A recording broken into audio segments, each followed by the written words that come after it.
자, 한 기업이든지 국가든지 결산 보고를 해야 돼요.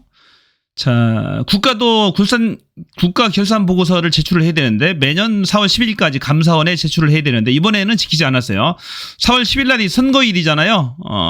이것이 이제 들통나면은 선거에 악영향을 미칠 것이 염려돼서 이것을 어겼습니다. 기획재정부 장관이 탄핵해야 됩니다. 이거 진짜로 큰 정치에 개입한 거예요. 이거 장관이 정치에 개입한 거죠. 대통령실과 교감이 있었는지도 이거 조사를 해야 되는 겁니다. 정말로 이거 큰 사건이에요. 이런 건 총선 뒤도 발표 늦춘 이유 있었네. 정치에 개입해서 되겠어요? 말이 안 되는 거죠. 국가 채무가 사상 최대였다 뜯어보니까 지난해 재정 적자가 87조 원, 국가 채무가 1127조 원이었다라는 얘기죠.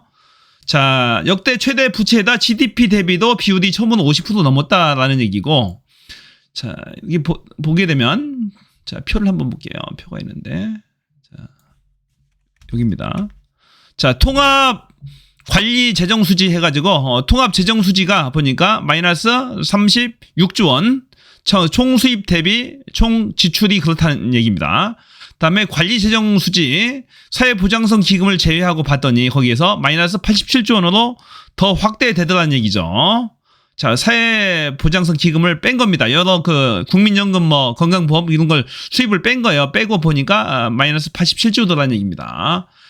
그래서 이 재정 이것도 이제 보게 되면 이 마이너스 36조 뭐 이것도 보면 얘들이 꼼수를 썼다고 그래요.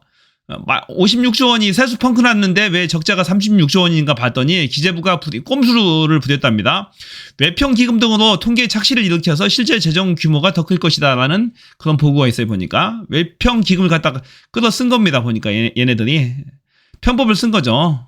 진짜 이거 안 좋은 질이 안 좋아요. 자, 볼게요. 자, 박상인 서울대 행정대학원 교수는 숫자를 낮추려고 외평기금 끌어쓰기 등 꼼수를 부렸는데 그 규모만큼 적자를 계산하는 게 맞다면서 여기 봐야 돼요. 꼼수를 부린 겁니다.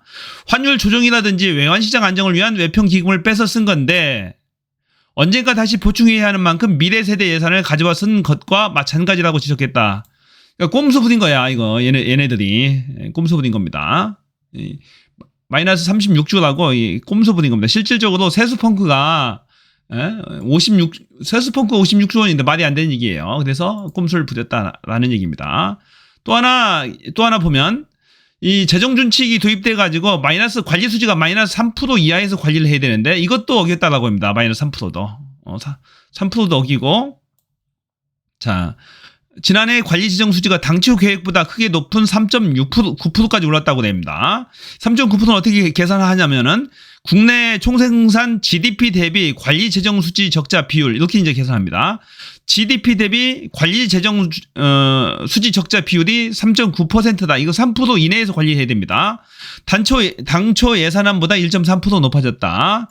요거 보시게 되면 요거죠. 마이너스 87조가 너무 크다는 얘기입니다. 그래서 총 GDP 대비 이 적자 비율로 이게 3%를 초과했다라는 얘기입니다. 그래서 이제 법규까지 이 재정 준칙까지도 어겼고 너무 많이 썼다는 얘기예요. 돈을 막 퍼서 막 썼다라는 얘기입니다. 세입은 적은데 세수를 펑펑 썼다라는 얘기죠. 그래서 정부가 꼼수 부렸다라는 얘기죠. 이거 재정경제부 장관 탄핵해야 되고 이 대통령실과의 유착 의혹 서로 미리 상의하고 맞췄는지 선거 일정에 맞춰서 불리하니까 뒤늦게 자료를 제출했다면 정말로 큰일입니다. 그래서 대통령 탄핵 사유 이번에 이제 민주당이 절대 다수당이 됐잖아요. 범야권이 뭐 192석까지 나왔습니다. 이준석 포함해가지고, 이준석 개혁신당 3석 포함해서 192석이니까 충분히 이제 국회를 압도할 수가 있어요. 주도적으로 할 수가 있습니다. 수박들 다 빠졌으니까. 전과는 이제 전투력이 달라졌죠. 전 수박들 싹 빠져나갔으니까 이제 해볼만 합니다. 그래서, 국정조사, 특검 등을 통해서, 이걸 반드시 밝혀야 되는 거죠. 밝혀서 문제가 있으면 대통령 탄핵 사유 반드시 책임을 물어야 한다고 저는 생각합니다. 자, 여기까지입니다. 여러분의 의견을 말씀해 주세요. 정말로 나쁜 짓이죠. 악질 정부입니다. 자, 여기까지요.